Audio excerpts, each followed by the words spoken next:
The Mafia has been a malevolent force within Italy ever since its unification in the 19th century. As with any crime syndicate like the Mafia, power only grows and corruption only spreads. Especially in the United States and Italy, groups like the Mafia have free rein to control and terrorize the public under the guise of protection. Although in recent years the Mafia involvement in the United States seems like only fabled stories from the past, in Italy the fear still grows. Because of the dread and violence that the Mafia has caused, it is natural for a topic such as the Mafia to slither its way into the entertainment industry, who feeds and capitalizes off of the pain of others. However, through the subjective art of film, one can speculate whether the portrayal of the Mafia is one that is realistic or purely for the entertainment of a naive audience. It is undoubtedly true that the media and the American film industry have capitalized off the famous Mafia genre in popular culture with movies such as The Godfather, Scarface, Goodfellas, and countless others. However, it is left to the obligation of the audience and to the artist to decipher how certain depictions impact the general public. It is within this idea that one learns that film can be necessary and a paramount tool in combating the extortion caused by the Mafia.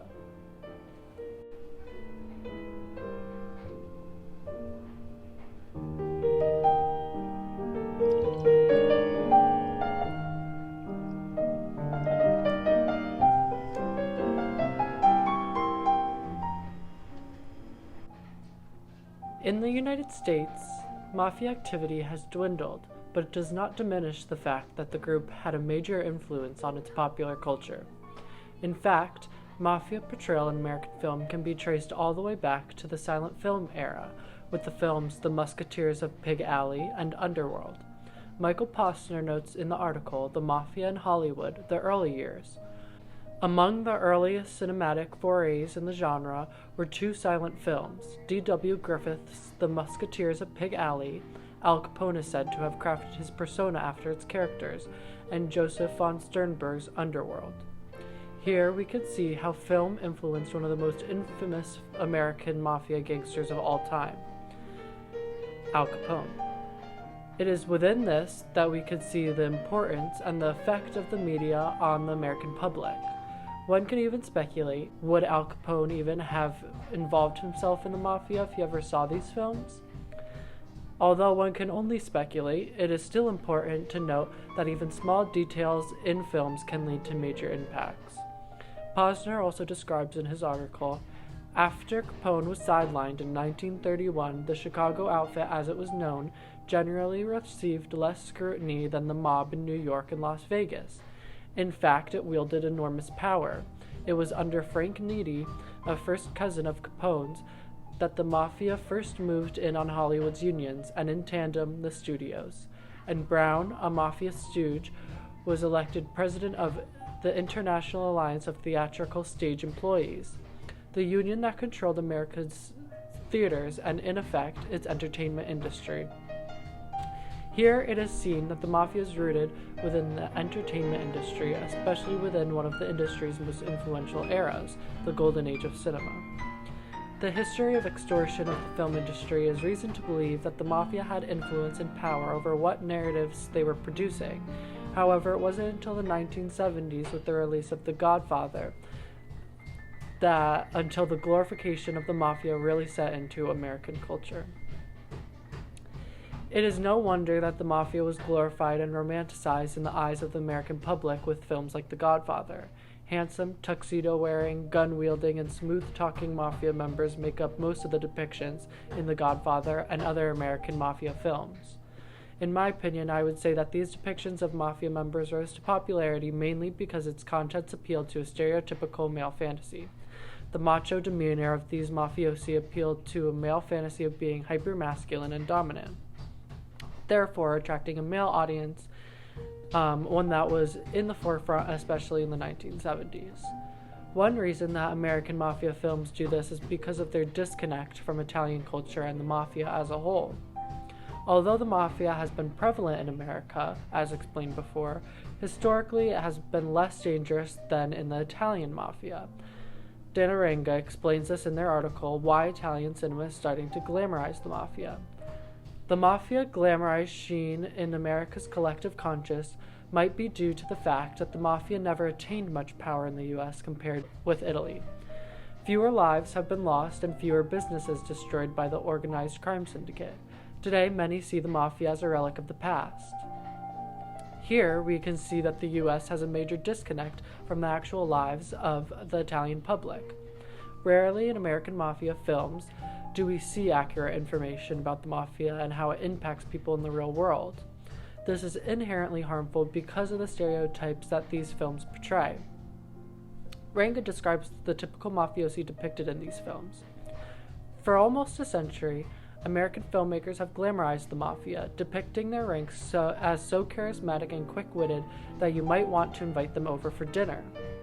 If Mafia members continue to be portrayed like this on film, it may even start to become glamorized in the eyes of young people.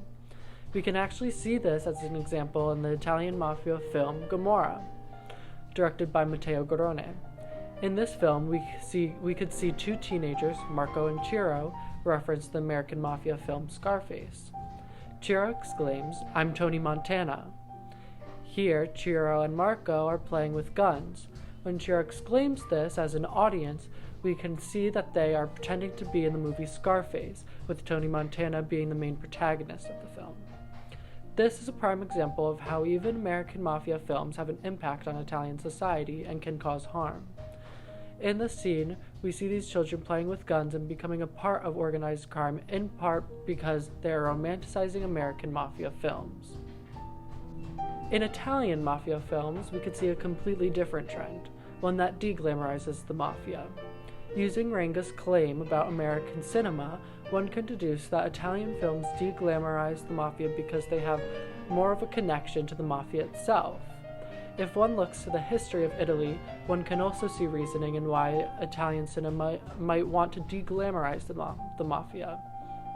In Queering Italian Cinema, Sole Anatron and Julia Heim explain, "The idea of Italian national identity and nationhood has always been very dependent upon mediatic cultural representation. In the era of natural unification from the mid-1800s to the early 1900s, print media and literature were the primary vehicles for engendering public support and establishing a narrative of shared history and cultural identification." Here, we could see how the media influences Italian culture. Through its unification, the media has become intertwined in the very identity of Italy.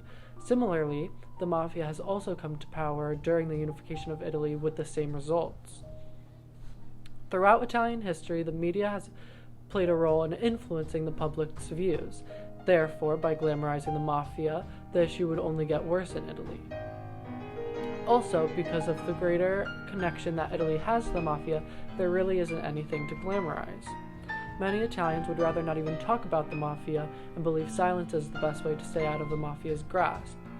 The director, Marco Amente, describes this in an interview in the article Fighting the Mafia Through Cinema, an interview with Marco Amente.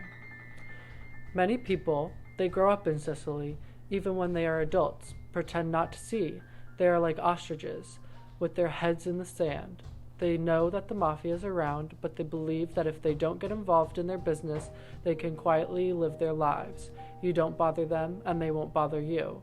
I don't think this is true, because you do see and feel the atmosphere." It is clear to see here that many Italians want nothing to do with the Mafia. Many would rather choose to ignore it than to glamorize or deglamorize it in film. In Italy, films depicting the Mafia are usually meant to show the horrors that the Mafia commits rather than show a glamorized and entertaining view of the Mafia. Amente is also the director of an Italian Mafia film that deglamorizes the Mafia, The Sicilian Girl. This fiction film tells the true story of Rita Atria, a girl whose father dies at the hands of the Mafia. This film is extremely realistic in the way that it tells this story, using diary entries and quotes from the real Rita Atria. Wade describes it as, "This footage calls attention to the historical basis of the film and demonstrates that the Mafia is not the stuff of Hollywood fantasy, but a detrimental force in Italy." The Sicilian Girl becomes an accurate depiction of the Mafia because it doesn't glamorize or exaggerate to entertain. The film tells real stories in a raw and authentic way. Another Italian film that I thought did this accurately was Matteo Garrone's Gomorrah. In this film, the audience is met with several vignettes describing the lives of people involved in the Mafia. The narrative follows a child, teenagers, and grown men involved in the Mafia. The film is also inspired by Roberto Saviano's book of the same name. In the film, the audience experiences extreme violence and content that is difficult to watch. As an audience member, one watches the death and exploitation of multiple characters and is filled with hopelessness by the end of the film. One of the most realistic aspects of the film is that it doesn't leave room for emotion. We move on from characters' deaths as quickly as we get to know them. There's no time to linger, and the movie moves on like life does. Megan Ratner describes this in the article, The Gomorrah Doctrine. But in Gomorrah, shots cut away quickly, registering the kill without lingering. Garrone shows an escapeless reality of winners and losers, in which make-believe and mortality have become a lethal blur. The pared-down, unassuming camera work insists on the tense tedium of a criminal life overshadowed by the constant anxiety of execution. Gomorrah is not a film that directly glamorizes or de-glamorizes the Mafia. It is a film that shows real-world examples of how the Mafia operates and harms the public. Most importantly, the film does this not only contextually, but emotionally. The Mafia is a lethal pursuer of the powerless. It doesn't wait for power, but it demands it and tempts the powerless with it in a ravenous and unapologetic cycle of exploitation. As an audience, we must not focus on glamorization or de-glamorization, but focus on the connections between all these films, which is the message of awareness. We must not ignore, but dissect these stories and listen to them. There's a reflection of the real world in all of these films, glamorized and de-glamorized. It shows a world that is sinister, unforgiving, and threatening, one that takes without giving back. However, with this, we can also choose to see a world that is beyond this idea. There's a choice to try and understand evil and to break it. As audience members, we have the power to do this, to demand films that show the unforgiving and that show reality. Without this, we ignore the true use of film, which is to see, to understand, and to change.